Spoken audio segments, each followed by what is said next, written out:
Elle vend les cheveux de ses clientes en échange de la prospérité, le pouvoir. Les cheveux de l'enfer partie 1.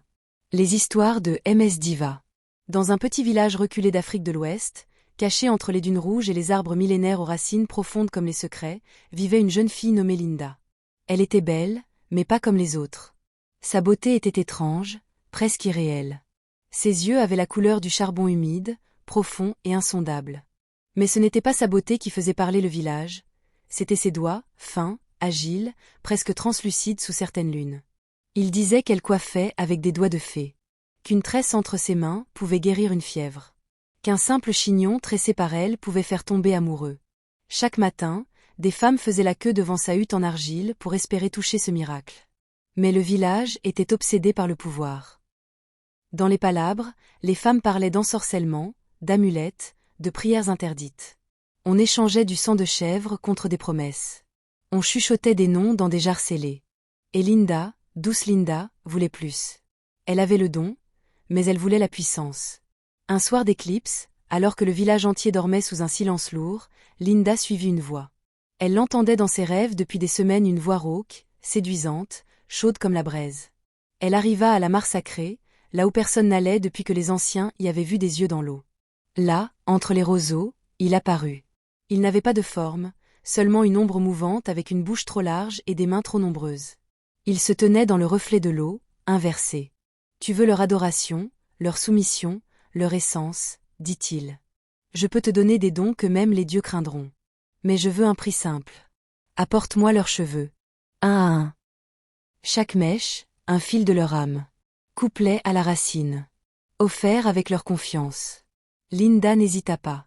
Elle signa avec une goutte de son sang sur une lame d'obsidienne qu'il lui remit, enveloppée dans un foulard noir. Les jours passèrent. Puis les semaines. Linda devint plus que talentueuse. Ses tresses se liaient d'elles-mêmes. Les cheveux se soumettaient à elle comme des serpents charmés. Une femme stérile enfanta après un passage entre ses mains. Une autre fut guérie d'un mal ancien. Les femmes venaient de loin, parfois même de la capitale, pour être coiffées. Mais personne ne savait ce qu'elle faisait après la dernière cliente. Chaque soir, seule dans sa case, elle déroulait le foulard noir. Y glissaient les mèches. Les plus brillantes, les plus nourries, les plus précieuses. Elle les déposait dans un mortier fait d'os humain, et les brûlait à minuit. La fumée formait des visages. Des yeux pleuraient dans les flammes. Et elle changeait. Sa peau devenait plus lisse. Ses dents, plus blanches, mais longues, légèrement pointues. Elle ne dormait plus. Elle entendait les pensées. Elle voyait les désirs cachés sous les sourires. Mais chaque nuit, l'ombre murmurait. Endisant. Donne-moi plus. Donne-moi la matriarche. Donne-moi l'enfant aux boucles d'or. Donne-moi la tresse de ton soutien.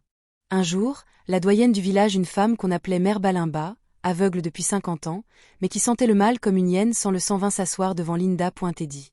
Coiffe-moi, ma fille. Et fais bien. Car mes cheveux savent parler. Linda hesita. Ce crâne-là, il avait vu des lunes.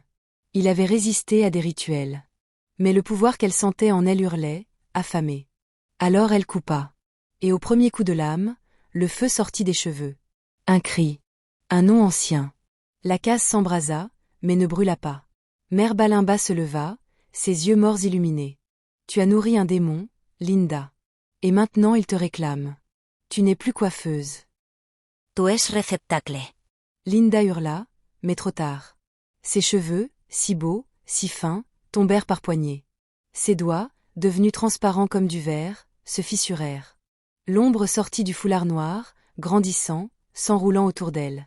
Et dans un éclair d'odeur brûlée, elle disparut. Abonne-toi, like, partage et surtout mets la vidéo en favori pour ne rien manquer de la deuxième partie.